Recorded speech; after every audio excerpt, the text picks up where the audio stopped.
4th down and 31. This is just a jump ball now, so who do you have that can go up there and get it? Milroe stands in. He throws into the end zone. He caught it. It's caught! Touchdown, Alabama! Unbelievable. With 32 seconds to go. Unreal. But it was just a great throw by Jalen.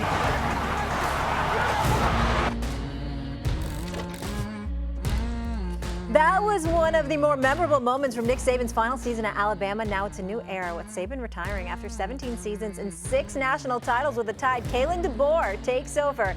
After winning 25 games at Washington over the last 2 seasons, the Crimson Tide also face a new challenge with Texas, joining the SEC for the first time. A constant between the two eras. Alabama quarterback Jalen Milroe. So good to have you here in studio. And you're used to all the elements, so I was told that your earpiece isn't working. So you let me know if you have any issues. You can hear me. Yeah, I'm good. We're good now. You can hear Joe. Okay, Paul Feinbaum's joining us. But if anything, Okay. I don't want people at home to think like he's awkward because you're not.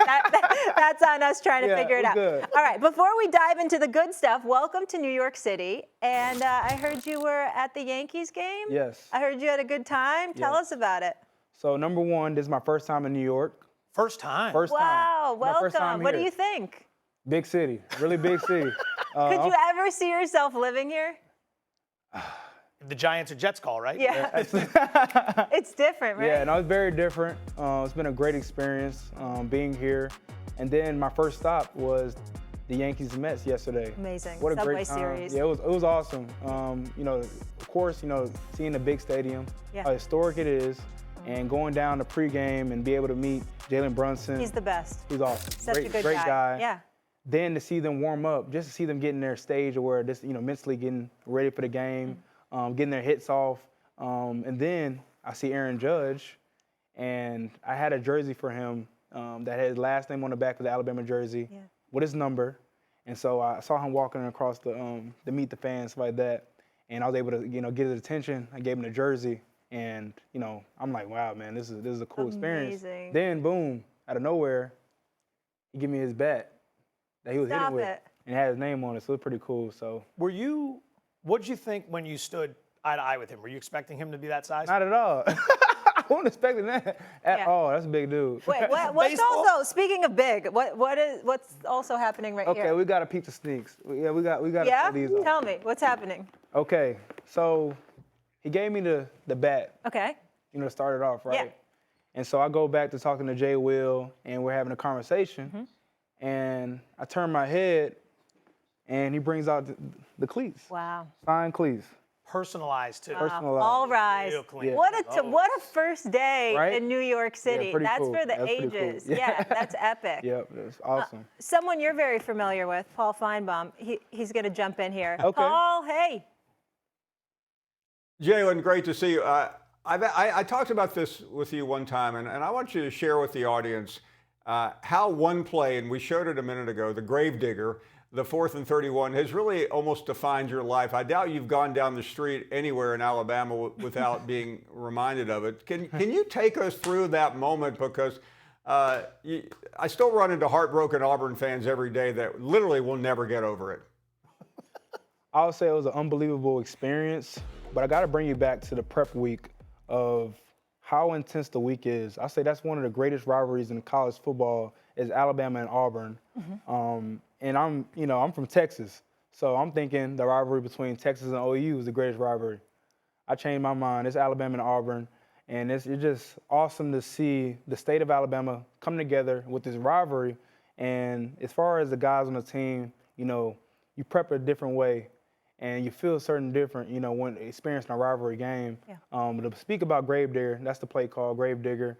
It came from a repetition. You know, we practice on Fridays for every outcome of a game, no matter where we're at in the game. It's all about being comfortable in every situation when it comes to preparing. Yeah. And it was funny because prior to going to the field to, you know, execute the play, coach, you know, signals the play and tells me what the play is going to be. I communicate with the offense what the play is going to be. I didn't see a flinch in anyone's eyes. They were geared, ready to go, locked in. We ran to the line. It's all about executing the play and falling back to your level of training. And breaking all those hearts, too. I mean, that has to feel Yeah. good. You can't Before say it you out loud. jump in really quick, I was laughing a little bit when you said that because Stephen A. is obviously not here today, and I'm sure he's sad that he missed you, big Alabama fan. But he's the self-proclaimed gravedigger, but it's for different reasons. It's for getting to the bottom of the story.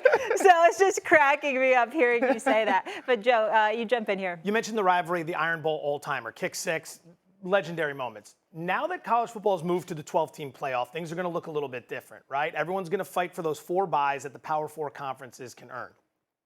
There's a hypothetical that people have been kicking around where, say, late in the season, Alabama's undefeated. You've locked up your spot on the SEC West. You're going to be in the title game. There's only 1 game left on the regular season. It's Auburn, but it doesn't mean anything for your place in the SEC title game. What would you think about the idea of resting the star players to avoid injury so you're ready for the conference championship game? Because that would take everything away from that rivalry, but you got to be thinking big picture, right? Not at all. It's all about finishing. Finishing the season off. That's a couple of our pillars. So our program is all about finish. And so every opportunity we get to present the Alabama football team, we're going to do it, And no matter who the opponent is, we prepare the same way. We attack the task at hand, which is going 1-0, and ultimately winning the game. So when it comes to preparing for any team, it's all about giving our best us. So especially, finishing our season off strong and having to reflect film prior to going to any big game. Why did you decide to stay with Alabama regardless of that coaching change?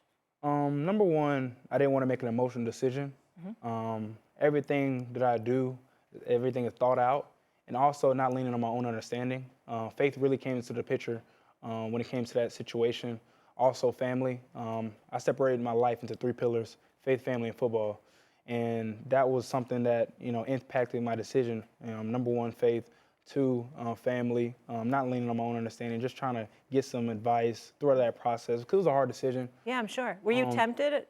Not at all. Not at all. So prior to going to college, I told my parents, hey, no matter the situation, no matter if I start my first year in college, second year, third year, I'm going to get my degree in 3 years.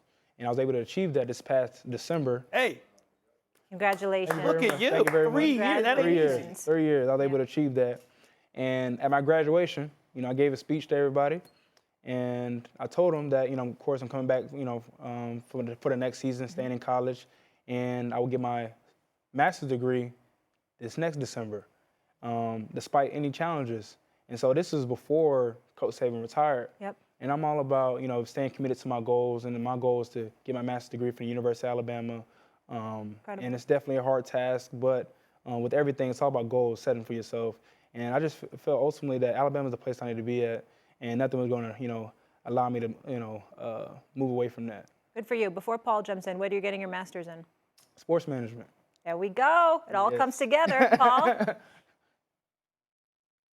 Jalen, going back to early January, you're in that meeting room, and here comes Coach Saban, and he's talked about he didn't know what he was going to tell the team. As you're standing there with your teammates, you're the team leader.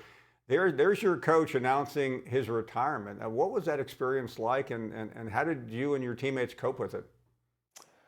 For us as players, we didn't know when Coach was going to retire. We thought he was going to coach for a long time. And with anything, you got to look at, of course, as players, life after football, but also coaching after football. And what a great opportunity for him to still be around something that he loves, which is sports. And now going to this new journey that he's going on now, I'm super excited for him because this is something awesome for him. And us as players, we just had to unite together. It was something that we had to get adjusted to, acclimated, and that's something that we were able to do. Because it's 4 stages to offseason. There's fourth quarter, spring ball 1, going into summer 1, and then summer 2. And so with that, it's all about building and getting better each step of the way. And Coach DeBoer has done a really good job with that. It was really just building us together, getting everybody to come together to have shared goals, shared mindset, and ultimately just push us to be successful. But I'll say the transition from going from Coach Saban now just building to this 2024 team, it's all about just refocusing as a group. Coach Saban recruits you, mentor, you Yep. love the guy. He steps down, you speak highly of him, and then he picks Georgia and Texas. How do you feel about that? No, he has his own Is that opinion. rat poison? He has rat poison. No, it's all good. I support Coach Saban no matter what. This is This is his new career as far as getting into broadcasting, and opinions are all flying around the place, with games and stuff like that. It's all about going 1-0, having continuous improvement when we approach the field, and every opportunity seizing it as a group. And one thing about time, you can't get it back. So that's something that is emphasized to the group. Every opportunity we had to practice together, hang out together, why not seize it?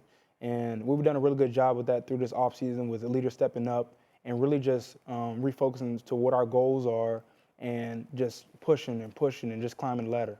You're an old soul. You got a lot of wisdom for your age. Before we let you roll, though, also a little bit of a businessman. Can you just tell everyone at home what Link means and how that took off? Okay. So it started in the off season. As a group, I think you are geared differently when you have a motto and something that you play for. Yep. A lot of people play for family, a lot of big things. And one thing is a motto. Let all naysayers know. Mm-hmm. And it was big for us because in that offseason we had, doubt.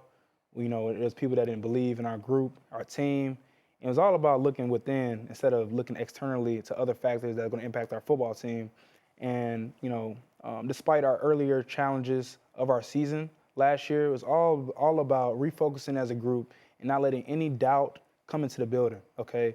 And the only opinions that matter is the people in the building. Mm-hmm. And with anybody's journey, despite football, everybody has challenges, everybody has adversity, but it's all about how do you overcome that. You're going to overcome that with people that are going to push you, number one.